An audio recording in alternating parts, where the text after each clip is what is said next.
स्वागत है आप सभी लोगों का मेरे चैनल S2T में। आज के शो कैमरा ट्यूसडे में हम बात करेंगे व्हाई नो टू पैनासोनिक। और ये समझिए ये मेरा आखिरी वीडियो है इस सीरीज़ में, जहाँ पे मैंने बताया कि सब कंपनी में कुछ ना कुछ प्रॉब्लम होता है, कुछ अच्छी बात होते हैं, कुछ बुरी बात होती है। और ये पूरा सीरीज़ मैंने इसलिए बनाया था ताकि लोग जो फैन बॉयिंग करते हैं वो कम हो जाए और समझें कि अच्छा ये खरीदेंगे तो हमको ये मिलेगा अच्छा चीज़ और ये खोएगा। ये कहीं नहीं होता कि अच्छा ये खरीद लीजिए आपको कभी कोई बुरा चीज़ नहीं होगा, ऐसा नहीं होता है। इसीलिए मैं ये सीरीज़ बना रहा हूँ एक एक कंपनी का लेके। ये आखिरी कंपनी है क्योंकि मैं ओलंपस तो छोड़ ही दीजिए, और पता नहीं एक दो ठो और कंपनी है उसका तो बात ही नहीं करना है। तो इसीलिए इस तरह का मैं सीरीज़ पूरा बनाया था। और इसके बाद यानी अगले ट्यूसडे में जो एपिसोड बनाऊंगा उसमें होगा कि एक्चुअली आप जब सबका थोड़ा सा समझ रहे कोल्ड वाटर आपके चेहरे पे पड़ गया है तो समझिएगा कि कैसे चुनते हैं कि मुझे कौन सा सिस्टम इन्वेस्ट करना है कंपनी वाइज। तो हम लोग स्टार्ट करते हैं पैनासोनिक की अच्छी बातों के बारे में कि पैनासोनिक ने क्या किया।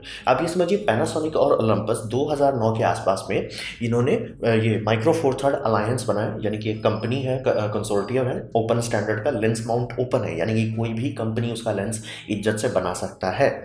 और इसमें ओलंपस पैनासोनिक दोनों कूदे। और मतलब ये सोच समझिए ये सेंसर ऐसी बात नहीं कि नया है, ये माइक्रो फोर थर्ड में पहले से आता था। माइक्रो फोर थर्ड का मतलब DSLR बनाया गया था, उतना पॉपुलर नहीं हुआ। और ये सिक्योरिटी कैमरा की दुनिया में काफ़ी सक्सेसफुल रहा, प्लस काफ़ी सारे वीडियो कैमरा में भी इस्तेमाल किया गया।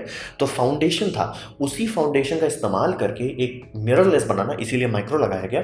मिररलेस बनाने के साथ साथ एक इंटरचेंजेबल लेंस सिस्टम का इन्वायरमेंट क्रिएट करना था। तो उसमें सबसे बड़ा प्रॉब्लम होता था इसको कंपेयर किया जाता APS-C से, जो उस टाइम नाइकॉन और कैनन स्टार्ट किए थे, और फूजी भी घुस रहा था। तो ये लोग काफ़ी बड़ा कंपनी एक साथ खोले, इसलिए कि मान लीजिए ओलंपस कुछ लेंस अच्छा बना लेता है लेकिन बॉडी पैनासोनिक अच्छा बनाता है, तो दोनों एक दूसरे के साथ काम करेगा।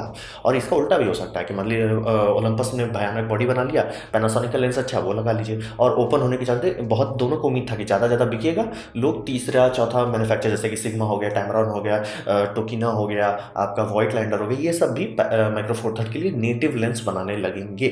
तो इन्होंने काफ़ी इन्वेस्टमेंट किया था, मतलब जिसको कहते हैं रिस्क टेकिंग बिहेवियर। इन्होंने काफ़ी बड़ा रिस्क टेकिंग बिहेवियर किया और मिररलेस को पब्लिक के मामले में लाया। और मतलब ये एक मामले में मैं एकदम सीधा दिल खोल के कह सकता हूँ कि पैनासोनिक इकलौती कंपनी है जो एक बार में बना लेती है कैमरा।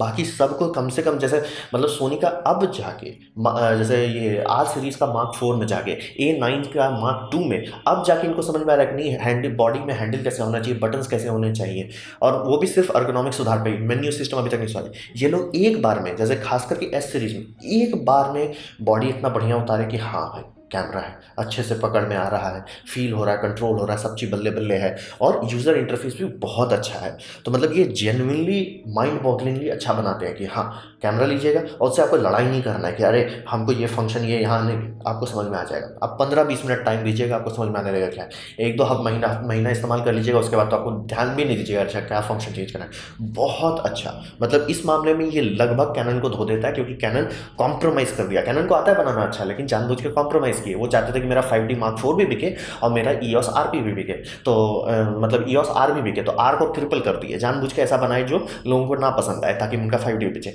और बाद में वो खुद ही सोचते हैं कि मेरे को -68% प्रॉफिट क्यों हो रहा है। तो वही समझिए पैनासोनिक इस मामले में एकदम बटर है। फिर बात करते हैं जो आजकल के मतलब स्टार्टिंग में जब कैमरा के डिजिटल कैमरा का स्टार्टिंग हुआ, यानी अर्ली 2000 के आसपास, लोगों का हिसाब सीधा था कि कैमरा का सबसे महंगा पार्ट होता है उसका सेंसर, यानी डिजिटल सेंसर। ये लॉजिक गलत निकल गया, क्योंकि जैसे जैसे सिलिकॉन इंडस्ट्री इंप्रूवमेंट हुई वैसे वैसे हम लोग का वो मतलब जो डाई बनाया जाता है उस डाई से कितने सेंसर निकाले जाते हैं वो सब बहुत इंप्रूव हो गया। कि पहले था कि 70% ही यूजफुल निकलता था, आपका समझिए 30% वेस्ट हो जाता था, बहुत पैसा लगा, और बड़ा बनाने में मतलब 50% तक फेल हो जाता था। तो इसीलिए फुल फ्रेम तो बनाने में नाइकॉन देरी कर दिया। तो ऐसा स्टार्टिंग में था, लेकिन अब आपको पता है सिलिकॉन इंडस्ट्री में एकदम हाथ पैर मुंह धो के सब लोग पड़े हुए हैं, तो बहुत इंप्रूवमेंट हो गया। तो सेंसर अब सस्ता हो गया, प्रोसेसर महंगा हो गया। तो प्रोसेसर के मामले में आप समझ लीजिए कि कैनन का प्रोसेसर इतना मतलब आउटडेटेड पड़ जाता है कि उनको जो हाई एंड बनाना है, जो ओलंपिक से बनाता है, उसमें 2 प्रोसेसर रखा जाता है, और कैनन का जो सिनेमा लाइन है उसमें 3-4 प्रोसेसर रखते हैं। ये सोनी के साथ भी है, सोनी का भी प्रोसेसर उतना अच्छा नहीं है, मतलब उनका प्रोसेसर जो करता है वो अच्छे से कर लेता है लेकिन उतना अच्छा नहीं है, तो 3-4 ठो लगाना पड़ता है उनको सिनेमा कैमरा में। पैनासोनिक अत्यंत हाई लेवल का प्रोसेसर बनाता है, मतलब इसका जो डेटा आ रहा है, डेटा को कंप्रेस करना, डेटा को उसका फॉर्मेट बदलना, उसका जो भी करना है, भयानक स्पीड से करता है। ये इकलौता कैमरा है जो 4K 60 फ्रेम पर सेकंड एट 400 एमबीपीएस कर सकता है। 400 एमबीपीएस यानी कि हष्ट पुष्ट तंदुरुस्त डेटा आ जाता है, यानी कि ये डेटा इतना ज़्यादा है कि इससे टीवी के लेवल का स्टैंडर्ड आपको क्लियर हो सकता है। हाँ, HDR टीवी का स्टैंडर्ड आप नहीं क्लियर कर सकते 400 एमबीपीएस में, मतलब कर सकते हैं लेकिन थोड़ा सा आपको हाथ पैर मारना पड़ेगा। लेकिन समझिए बहुत ज़्यादा है, हष्ट पुष्ट तंदुरुस्त है। आपको कंपैरिजन के लिए आप ये समझिए कि 100 एंड 150 में बाकी सब कंपनी की बैंड बच जाती है, ये 400 पे चल रहे हैं। बहुत ज़्यादा ये डेटा सेंसर से लेता है, अच्छे से उसको करता है और आपको रिकॉर्डिंग करके देता है। और यही होता है सिनेमा कैमरा और नॉर्मल कैमरे के अंतर कि मतलब ये 400 एमबीपीएस है और आपका जैसे रेड एपिक लीजिएगा वो 600 एमबीपीएस है, यानी कैपिटल बी, यानी इससे 8 गुना ज़्यादा। तो समझ लीजिए कि ये बहुत बड़ी बात है कि 400 एमबीपीएस आपको इसमें मिल रहा है एक पॉइंट ऑफ व्यू में। जैसे कि अगर आप बोलोगे तो अरे 4K 60 कोई बड़ी बात नहीं है, वो आपके जो मोबाइल में होता है ना वो बेयरली 70 तक जाता है, बेयरली, मतलब बेयरली 70 एमबीपीएस पे जाएगा छोटा बी वाला, ये 400 पे है। तो बहुत बड़ा अंतर आता है। इसीलिए इसका जो लोग फुटेज लेते हैं उसमें जो थोड़ा सा कलरिंग करते हैं, थोड़ा सा ग्रेडिंग करते हैं, एकदम फील आ जाता है, बम बम लगता है। तो बहुत बढ़िया, और इसी से 4:2 आउटपुट भी दे पाते हैं, इंटरनल 10 बिट रिकॉर्डिंग कर लेते हैं। 8 से 10 बिट के अंदर का रिकॉर्डिंग का जो डिफरेंस है बहुत ज़्यादा होता है, 10 से 12 में उतना अंतर नहीं होता है। मतलब इसीलिए मैं बोल रहा हूँ कि ये ऑलमोस्ट सिनेमा को टच कर ले रहा है, छू ले रहा है, क्योंकि 8 बिट का मतलब होता है 256 आपको ग्रेडियंट मिल रहा है और 10 बिट में जाते ही आपको 1024 हो जाता है। समझ रहे, बहुत बड़ा अंतर आ जा रहा है। तब बोलोगे उससे ऊपर में नहीं आएगा, लेकिन फिर वो इनपरसेप्शनल हो जाता है कि मतलब अब आपको मतलब 300% जूम करके देखना पड़ता है, अच्छा यहाँ स्टेप कम है। तो ये बहुत बढ़िया प्रोसेसर बनाते हैं। इसीलिए इन्होंने जब फुल फ्रेम बनाया, उनका फुल फ्रेम का दाम लगभग GH5 जितना ही है, क्योंकि प्रोसेसर पे इन्होंने मेन पैसा खर्च किया, सेंसर तो सस्ता होता है। तो ये इसका बहुत अच्छी बात है कि पैनासोनिक ने हष्ट पुष्ट तंदुरुस्त प्रोसेसर बनाया। और अब बात करते हैं एक चीज़ में जिसमें पैनासोनिक के आस पास भी कोई नहीं आता है, कि पैनासोनिक इकलौती कंपनी जिसको ढंग से बनाना आता है कि इमेज स्टेबलाइजेशन कैसे बनाते हैं। मतलब इनका इमेज स्टेबलाइजेशन नहीं, कंपैरिजन ही नहीं करना है आपको किसी से, अलग लेवल पे। और ये डुअल आईएस को अच्छे से कर पाते हैं। डुअल आईएस करना बहुत इंपॉर्टेंट बात है, जो कि नाइकॉन फॉर सम रीज़न नहीं कर रहा है अपने जेड सीरीज़ के साथ। तो इसका होता क्या ना कि अगर आपको कमांड दिया जाए कि देखो ये दो चीज़ है, इसको मूव करना है 5 मिलीमीटर, तो आप करोगे क्या, इसको 2.5 करोगे, इसको 2.5 करोगे, ये आसान होता है। लेकिन अगर जैसे आप मान लीजिए नाइकॉन का जो नया सीरीज में सिर्फ आई बस है, नए लेंस के साथ बात कर रहा हूँ, सिर्फ आई बस है, तो इसी को 5 मिलीमीटर मूव करना पड़ेगा। ये टाइम ज़्यादा खाएगा और ज़्यादा जर्की इमेज देगा। इसीलिए पैनासोनिक एकदम दोनों में, उसके लेंस में हमेशा इमेज स्टेबलाइजेशन दिया जाता है, जबकि सेंसर में वो दे रहे हैं स्टेबलाइजेशन। ज़रूरी है, दोनों जब एक दूसरे के साथ काम करते हैं, दोनों को कम मूव करना पड़ता है और बटरी स्मूथ आउटपुट आता है। मतलब लोग हैरान हो जाते हैं कि लोग मतलब 4 सेकंड का एक्सपोजर हैंड हेल्ड खींच पाया जा रहा है, ये इतना स्मूथ कर देता है। तो डिस्कशन ही नहीं करना, मतलब अगर इमेज स्टेबलाइजेशन का कोई क्राउन है तो ये है। जैसा कि लोग कहते हैं ना कि सोनी ने आई ऑटो फोकस को बनाया, इन्होंने इमेज स्टेबलाइजेशन को बनाया कि ढंग से कैसे बनाते हैं, मतलब अलग लेवल पे। इसका एक बार आप देख लीजिए, गिम्बल को आप हाथ भी नहीं लगाइएगा कि अरे हाथ पे पकड़े रहो आराम से हो जाएगा, गिम्बल उम्र का झंझट नहीं, ये अलग लेवल पे है। तो ये सब इनका अच्छा चीज़ है। तो गड़बड़ क्यों हो गया? गड़बड़ ये हुआ कि इनका स्टार्टिंग जो था ये बहुत ख़राब था। ये एक्चुअली सिर्फ इन्हीं की गलती नहीं थी, ये सबकी गलती थी कि मतलब मिररलेस को छोटा बनाने के चक्कर में ये लोग ज़रूरत से ज़्यादा छोटा बना दिया और इसका साइड इफेक्ट हुआ कि बैटरी ही बड़ा नहीं डाल पा रहे थे। और आप समझिए उसी टाइम में जब जैसे Nikon D3100, Nikon D5200, cannon D400 ये सब आ रहे थे मार्केट में, और ये सब का बैटरी लाइफ 600 से 300 शॉट के आसपास था। ये लोग 100 शॉट के अंदर बोल जा रहे थे, मतलब कहने को तो 200-300 लिखवा रहे थे, लेकिन 100 से 200 के अंदर बोल जा रहे थे, क्योंकि बैटरी बहुत छोटा था। और ऑब्वियसली दिन भर मतलब LCD चलाना, उस टाइम OLED तो था नहीं कि वो मतलब OLED से बैटरी बचत हो जाता। बैंड बज गई थी, मतलब जेन्युइनली बहुत लोग खरीद के फ्रस्ट्रेशन होकर बस इसी बात पे छोड़ दिए कि मतलब फ़र्क नहीं पड़ता है कि मतलब। और आप पुराने रिव्यू देखिएगा, सब लोग कहता है जैसे काय का रिव्यू आता है उसमें, if you look at your camera wrong the battery will die. Basically बहुत ख़राब बैटरी लाइफ से स्टार्टिंग हुई थी। बहुत लोग स्टार्टिंग में ही माइक्रो फोर थर्ड इसी बात पे छोड़ दिए कि कोई मतलब ही नहीं है कि भले कितना भी बढ़िया आउटपुट हो, मेरा बैटरी बार बार खत्म हो जा रहा है। लोग 4, 5, 6 बैटरी, मतलब गोप्रो के जैसे बैटरी पे बैटरी बदल रहे थे। स्टार्टिंग बहुत ख़राब था।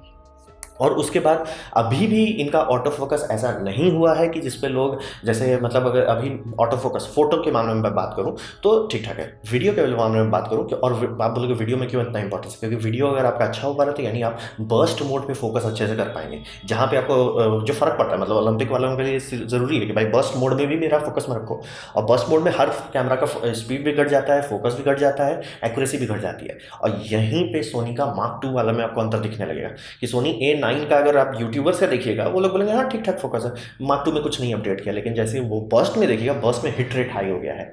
और यहीं पे आपको पहली बार दिखेगा कि अच्छा कैनन ने, जो मैंने आपको बताया कैनन का वीडियो बनाने, कैनन ने बहुत बड़ा गैम्बल लिया था कि लेंस को पूरी तरह से इलेक्ट्रॉनिक बना लिया, ड्राइव बाय वायर, तो उसके चलते उनका ऑटो फोकस बहुत अच्छा था, इसीलिए वो नाइकॉन को हटा पाए ऊपर से। तो वो तो उन्होंने किया था, लेकिन उसके बाद अब और आगे नहीं पता जा पा रहे हैं। और सोनी बहुत अच्छा इंप्रूवमेंट कर चुका है अपना ऑटो फोकस में, परत दर परत। और जैसे ये पैनासोनिक को समझ में आ गया इमेज स्टेबलाइजेशन के लिए, सोनी को समझ में आ गया कि ऑटो फोकस के लिए 2 लेंस लगाना होता है। तो इसीलिए उनके जो नए जनरेशन वाला है उसमें 2 लेंस एलिमेंट है जो आगे पीछे किया जाता है। मतलब एक है, समझिए जैसे आप माइक्रोस्कोप में जो लोग काम करते हैं ना, देखते हैं एक होता है कोर्स मूवमेंट, एक होता है फाइन मूवमेंट, वैसे ही उनका एक लेंस है कि बस हाँ तो कहाँ से कहाँ फोकस करना है, 10 मीटर 20 मीटर 30 मीटर। तो ये बड़ा लेंस आगे कर रहा है और पीछे, अच्छा यानी तुम्हारा सिग्नल कितने का आया था, सिग्नल 22 मीटर आया था, ये सिर्फ 2 मीटर का एडजस्टमेंट करेगा।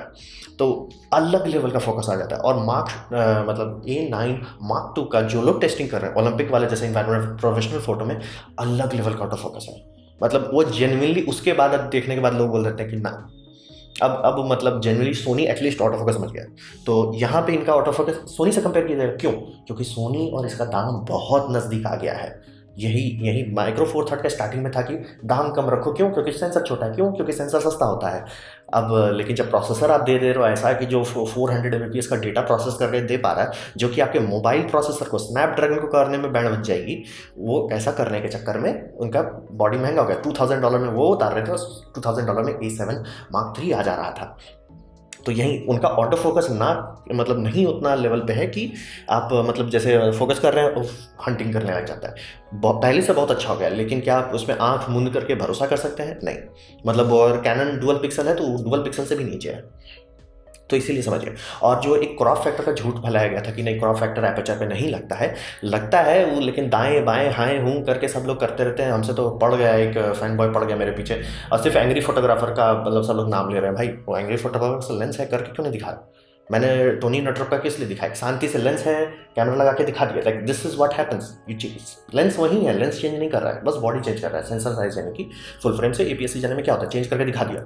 बाकी जितने लोग बोलते हैं कि क्रॉप एपर्चर पे नहीं लगता, वो कभी दिखाते नहीं। एक बंदा और ने कहा कि क्रॉप नहीं लगता लेकिन दूसरा कारण है, तो दिखाया लेकिन रिजल्ट तो वही आ रहा था। तो इसी कारण से क्रॉप लगता है। और ये लोगों को जब टाइम लगा, मतलब आपने इतना महंगा खर्च कर दिया, लाख रुपए का कैमरा ले लिया, तो बाद में सिर पिटने लगे, तो कुछ कंपनी ने एक स्मार्ट चीज़ बनाया, जैसे मेटाबोन्स और वर्ट्रॉक्स ने स्पीड बूस्टर बनाया। क्योंकि मैं क्रॉप फैक्टर को आप ये समझिए, आपका लेंस इतना आउटपुट दे रहा है, आप सिर्फ यहीं से डेटा ले रहे हो, छोटा एरिया से डेटा कलेक्ट कर, इसीलिए उसे क्रॉप कहते हैं, मैग्नीफाई नहीं कहते हैं। तो इन्होंने बोला कि डेटा तो आ रहा है ना, तो डेटा को कॉम्पैक्ट कर दो, छोटे जगह पे फोकस करो।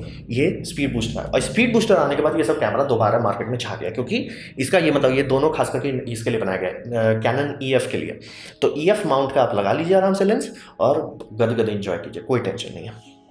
तो समझ लीजिए कि स्पीड बूस्टर ने इनको जान बचा लिया। नहीं तो क्योंकि स्पीड बूस्टर के साथ अभी आप बहुत अच्छा बना सकते हैं। और खास करके अगर आप मैनुअल फोकसिंग करना है, मतलब आपको ये सब शूटिंग करनी है जिसमें मतलब शॉर्ट फिल्म शूट करना है, बहुत अच्छा आउटपुट देगा। और खास करके अगर 4K 60 फ्रेम पर चाहिए तो और तो कोई ऑप्शन ही नहीं है। तो ये, लेकिन यही इसका सबसे बड़ा प्रॉब्लम है कि लोग खरीदने के बाद उनको समझ में आता है कि अरे क्रॉप फैक्टर लग जा रहा है, खरीदने के बाद। और इनकी बिक्री बहुत कम हुई। मतलब अमेजॉन का टॉप 20 कैमरा सोल्ड में देखिएगा तो आता है सबसे पहले कैनन, उसके बाद आता है सोनी, उसके बाद आता है नाइकॉन, और उसके बहुत नीचे आता है पैनासोनिक। मतलब लिटरली टॉप 20 में नहीं है। तो इसका साइड इफेक्ट क्या होता है कि बिक्री कम हुई, बिक्री कम होने के चलते सर्विस सेंटर कम है। मैंने कहा था कि सोनी का सर्विस सेंटर उतना नहीं है। अगर मैं कह रहा हूँ कि सोनी का नहीं है तो ये तो ना मतलब है ही नहीं, है ही नहीं। मतलब इसका मतलब आपको दिमाग खराब हो जाएगा सर्विस करवाने के लिए। मतलब सोनी तो अब एटलीस्ट इतना आ गया कि अगर आप कलकत्ता में जाते हैं, कलकत्ता में चाइना मार्केट क्या नाम है, नाम ही भूल गया, वो जगह पे जाइएगा, वो लोग अब देख सकते हैं कि अच्छा खास करके A7 Mark 3 इतना ज़्यादा बिका है कि उसका अब उनको लॉजिक बोर्ड तक रिप्लेस कर दे रहे हैं। आप पैनासोनिक ले जाइए, पैनासोनिक का हैंडी कैम खूब बिकता था। हैंडी उसका मतलब जो प्रोफेशनल कैम कॉर्डर है जो शादी ब्याह में खूब इस्तेमाल होता है, उसका आपको खूब रिपेयर मिल जाएगा, उसका सर्विस सेंटर भी मिल जाएगा। ये GH5 का ले जाइए तो आपको दिक्कत होगा। तो इसीलिए समझिए कि स्टार्ट बहुत बुरा था, तो शुरू में कुछ साल में ही लोग छोड़ डाले कि भैया नहीं इतना खराब बैटरी नहीं चलेगी। ऑटो फोकस इनका सोनी जितना दाम ले रहे हैं लेकिन उसके लेवल नहीं ऑटो फोकस दे पा रहे हैं, तो लोग बोलेंगे भाई क्या फ़र्क पड़ता है। मतलब फ़र्क नहीं पड़ता, बल्कि सब चीज़ बहुत बढ़िया, ऑटो फोकस मिस कर दिया डज नॉट मैटर। और स्पीड बूस्टर के बिना जो आउटपुट आने लगा लोग समझ गए। मतलब शुरू में सब लोग खरीदता है, नहीं एपरेचर पे नहीं फ़र्क पड़ता है, बाद में स्पीड बूस्टर बना के लोगों को ठीक करना पड़ रहा है। और जब इतना सब करने के बाद बिक्री नहीं हुई, और बिक्री नहीं होने के चलते इनका सर्विस सेंटर भी कम है। और इसलिए बोला आप अमेजोन से पूछिए, किसी और से नहीं, अमेजोन से पूछिए कि कितना पैनासोनिक बिक रहा है, बहुत कम है। तो भविष्य में क्या होगा? तो आप ये समझिए कि micro four third mature system है, 10 साल से चल रहा है, और सोनी का मिररलेस है 8 साल से चल रहा है। कैनन और नाइकॉन का मिररलेस 2 साल भी ठीक से नहीं हुआ है, तो बहुत मैच्योर। तो इसका फ़ायदा क्या है कि ये बहुत अच्छा रिटायरमेंट कैमरा है। यानी कि जैसे काफ़ी लोग हम बोलते हैं माइक्रो फोर थर्ड बहुत अच्छा है बर्ड फोटोग्राफी है। बर्ड फोटोग्राफी में बहुत कम लोगों को रोजी रोटी मिलती है, कि मतलब मैं बर्ड फोटोग्राफी कर रहा हूँ, उससे मेरी रोजी रोटी आ रही है, वो बहुत कम लोग होते हैं। और वो लोग को आप देखिएगा हष्ट पुष्ट तंदुरुस्त टेलीस्कोप लेकर घूमते रहते हैं। क्यों? क्योंकि अगर आपकी रोजी रोटी आ रही है तो लोग आपसे एक्सपेक्ट करेंगे आपकी quality best of the best हो। अब वो फुल फ्रेम दे सकता है। क्यों फुल फ्रेम क्यों दे सकता है? उस पर 100 साल से लेंस बनाने का डिज़ाइन है, परत दर परत लेंस है, और जहाँ क्रॉप फैक्टर लगा दीजिएगा एपर्चर में, 5 मिनट बाद आपको समझ में आ जाएगा कि लोग क्यों करते हैं। तो जिनको रोजी रोटी नहीं कमाना है उनके लिए इससे बढ़िया कैमरा तो मैं बोल ही नहीं सकता। लीजिए, लगाइए, एंजॉय कीजिए, एकदम चिल मारिए। लेकिन हाँ, आप किसी शादी में मिल गए, जैसे 200 f2.8 एक बहुत अच्छा होली ट्रिनिटी लेंस माना जाता है। और लोग उससे ये होता है ना कि जैसे वधू का यहाँ पे वरमाला हो रहा है, आप दूर से अच्छा से बैकग्राउंड ब्लर करके उनको उससे फोन पे फोकस करते हैं। तो उस ऐसा क्यों लोग फोटो खींचना है? ऐसे उसमें होता है भव्य लगता है कि हाँ भाई बड़ा है, मतलब काफ़ी एरिया कवर आ रहा है। दूर से है तो आपको मतलब उनके मुंह पे आपको कैमरा नहीं, ये लेंस नहीं लगाना पड़ेगा, और ब्लर इतना बढ़िया हो जा रहा है कि एकदम फील आ रहा है। इसका लेंस को आप ट्राई कीजिए माइक्रो फोर थर्ड से करने का, और उसके बाद 5 मिनट बाद आप सिर पिटिएगा।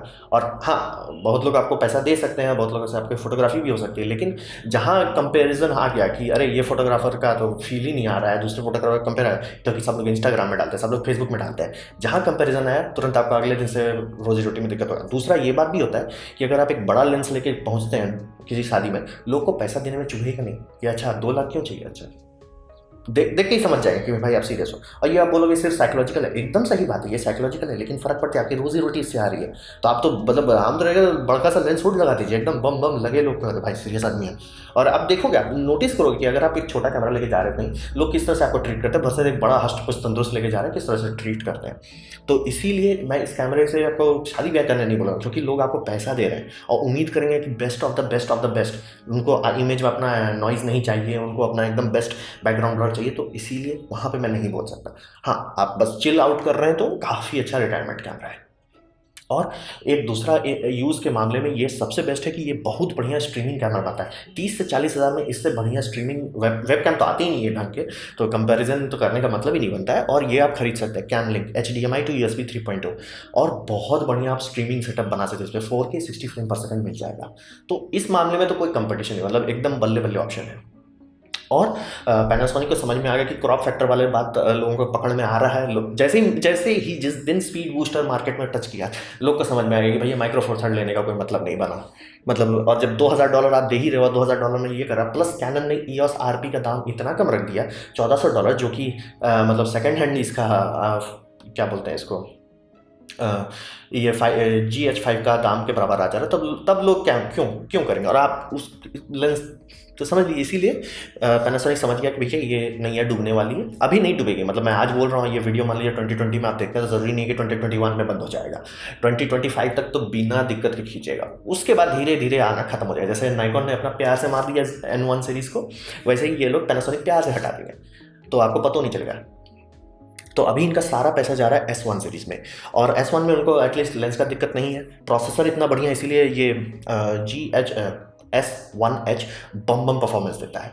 लेकिन अभी इनको मतलब थोड़ा सा और इम्प्रूवमेंट का है। जिस दिन ये ऑटो फोकस समझ गए, और मतलब जैसे ये S1 में 60 फ्रेम पर सेकंड दे रहे हैं, लेकिन प्रॉब्लम है कि क्रॉप कर देते हैं, 60 फ्रेम पर सेकंड फुल फ्रेम में नहीं दे पा रहा है कोई अभी भी, लेकिन ये लोग पहुंच जाएंगे, बहुत अच्छा इनके पास प्रोसेसर है, पहुंच जाएंगे, कोई दिक्कत वाली बात है। और तो कूलिंग फैन भी डाल दिया, तो अब तो इनको ओवरक्लॉक करने में भी टेंशन नहीं है। तो भविष्य में इनका सारा मतलब रोजी रोटी है S1 में। और S1 में इन्होंने एक स्मार्ट काम किया, जैसे सोनी आया था मार्केट में, तो सोनी ने अपना लेंस माउंट खोला, ओपन नहीं किया लेकिन खोल दिया, कि मतलब कंपनी को बता दिया, कि सिग्मा को बता दिया कैसे कहते हैं, टैमरॉन को बताया, और क्या किया कि टैमरॉन को खरीद लिया, टैमरॉन का 20% मार्केट शेयर खरीद लिया।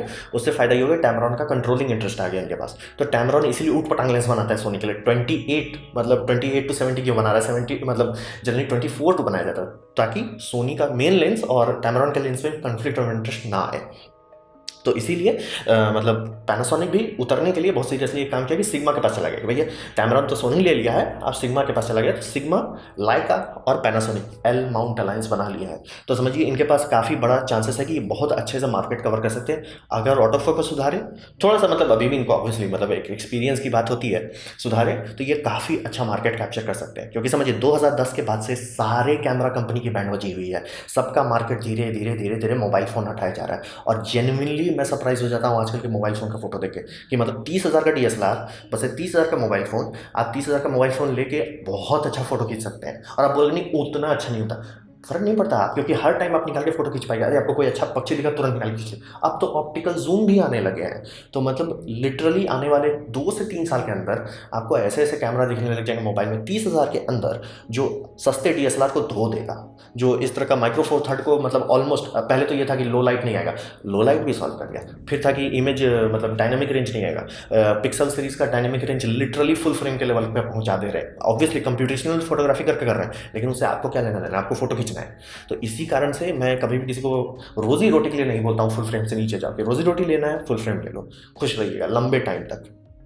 तो यही है, पैनासोनिक भी समझ गया है इस बात को, और पैनासोनिक ने सिग्मा से साथ जो टाई अप किया है इससे अच्छा है, काफ़ी अच्छा चांस है कि इस पैनासोनिक और सिग्मा बहुत जल्दी लेंस उतार सकते हैं। और जिस दिन पैनासोनिक ऑटो फोकस पकड़ लिया अच्छे से कि हाँ सोनी के लेवल पर उतर सके, दाम उतनी है तो सोनी से ही लोग कंपेयर करेंगे, भैया सोनी के लेवल पे है कि नहीं तुम। तो जैसे ही वहाँ पे आए तब देखते देखते पैनासोनिक बहुत आगे जा सकता है। और स्ट्रीमिंग के मामले में मैं तो आपको सीधे सीधे वही बोलूँगा, सीधे सीधे पैनासोनिक ले लीजिए। आपको चाहिए मल्टीपल कैमरा सेटअप चाहिए तो ये तो सस्ते में निपटा देगा।